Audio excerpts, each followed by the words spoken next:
Мәскеуде бүкіл әлемдік мұнай конгресі өз жұмысын бастады. Оған 80 елден келген 5000-ға жуық делегат қатысуда.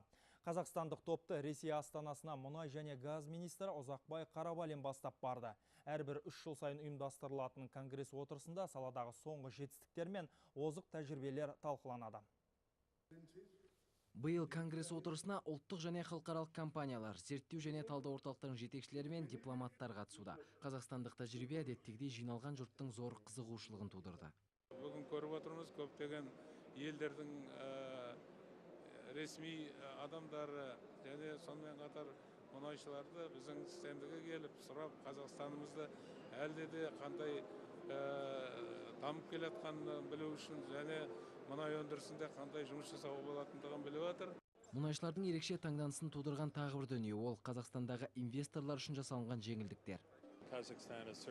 Қазақстан инвесторлардың жұмыс істеу үшін қолайлы ел. Біріншіден, салықтық жеңілдіктерді айтар едім. Екіншіден, инвесторлар мен мемлекет арасындағы тікелей диалог орнаған. Заңнамалық тұрғыда да үнемі жеңілдіктер қарастырылады. Жуырда президент пәрменімен қабылданған заң осы сөзіме дәлел. Қазақстандағы инвестициялық тартымдылыққа арналған жаңа жеңілдіктер мақтауға тұрарлық. Әсіресе шетел инвесторларының капиталда шығындарының 30%-ын мемлекет өтейтіндігі еш жерде жоқ мүмкіндік.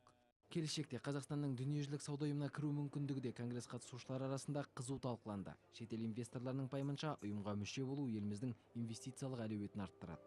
Бауыржан Бақытбекұлы, Виктор Сутягин, Тимур Алтынбаев, Мәскеу, Хабар.